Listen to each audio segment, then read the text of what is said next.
Talk about the Vietnam War leading to social media, starting with the causes that led to the Ohio Kent State Massacre. The 1944 GI Bill was an accident that led to a lot more people going to college, except the million black World War II veterans that were shut out of it. The government actually wasn't worried about elite campuses like Columbia, they were worried about public universities and HBCUs, working class and black students. 11 days after Kent State, cops murdered 2 black students at Mississippi's Jackson State University.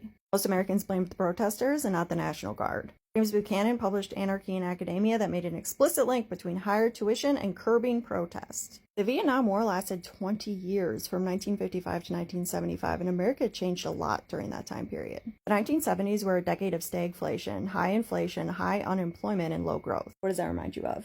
America was going through a lot of turbulence, and it created this deep hostility to centralized authority as well as a counterculture, which really defined the computer revolution. The early days of it.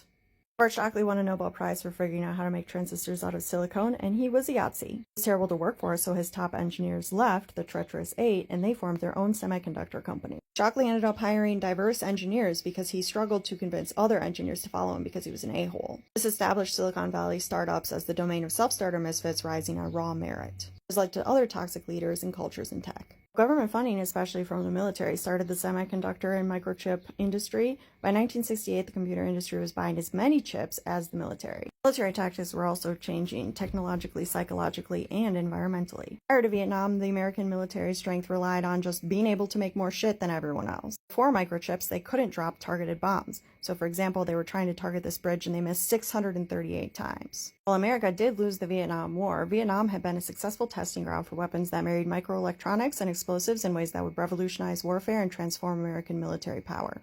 Humans are not naturally violent killing machines, which has always been an issue for war, so military training tactics also changed. Vietnam recruits were immersed in boot camps that exalted not only a sense of brotherhood, but also the most brutal violence, forcing the men to scream kill, kill, kill until they were hoarse. Second World War veterans, most of whom had never learned to kill, were shocked when shown images of this brand of training. This led to manufactured contempt and increasing the firing ratio from 55% in Korean War to 95% in Vietnam. This led to increased rates of PTSD in Vietnam vets. Soldiers had not only killed other people, something inside them had died too. In addition to PTSD, U.S. military vets were also exposed to Agent Orange. 4 million Vietnamese were exposed, and the environmental damage is considered an ecocide. These are some of the victims of Agent Orange, and now feels like a good time to remind you that all oppression leads to disability. Many soldiers also became addicted to heroin and had risk for infections like hepatitis from sharing needles. Heroin also compromised their immune systems. This led to the start of the 1971 War on Drugs, which the United States has spent $1 trillion on. It was also the start of the modern era of self-immolation as political protest. Initially, this was Buddhist monks protesting religious persecution from their Catholic president in South Vietnam. But it also led to many Americans self-immolating over the Vietnam War. In the 1980s, Reagan cut federal funding for financial student aid, and states cut funding for higher education while driving mass incarceration. The 1980s was also the start of the HIV/AIDS pandemic. How does this relate to social media? Because Shockley, the Yahtzee Nobel Prize winner, is only 4 steps removed from virtually every major figure in social media, and to venture capital and to big tech, which is mostly based on search and social. Yahtzee's investment strategy is white man children who end up creating big tech companies that are more powerful than most countries on this planet.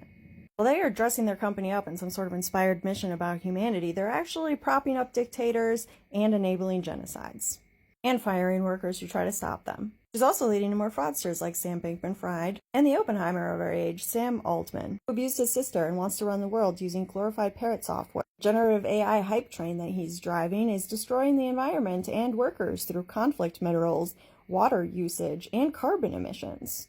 All this fear over some future sentient AI that is going to master us. People, we like to invent future unlikely harm in order to ignore the current harm that is already happening. No, machines will enslave us the way that we have enslaved others. Meanwhile, current algorithmic bias is doing a whole lot of harm to Black and Indigenous people. Anywho, we wouldn't have globalization or military imperialism without semiconductors and microchips. Almost made it through a whole video without mentioning COVID, but yeah, that is a big part of why we had supply chain issues in 2020. And the dude who invented Moore's Law didn't think it was possible, so Silicon Valley founders would be really surprised that we're producing more transistors each day than there are cells in the human body. Also, the greatest minds in tech could exploit our worst evolutionary and social traits. Instead of spending our time trying to solve climate crisis and other wicked problems, we're over here optimizing clicks, training the best possible parrots and generative AI party tricks, spreading more misinfo and disinfo, which is increasing societal polarization. I have so much hope, and I do believe that we will win. both because of the people that I know that are activists who are living their values in praxis, and because of things like the FTC ruling against non-competes yesterday, which is huge for tech workers' salaries and innovation and interoperability across products, which lowers switching costs and creates more free software for everyone. I didn't mean free software, I meant more choice for everyone. Anyways, I'm Cake, a disabled and immunocompromised technologist, scientist, and artist who is somehow still alive. One day you'll be able to come to Cake's Cavern, a junkyard where you'll be able to find any special item or magical book that your heart desires or your quest requires. Okay, bye.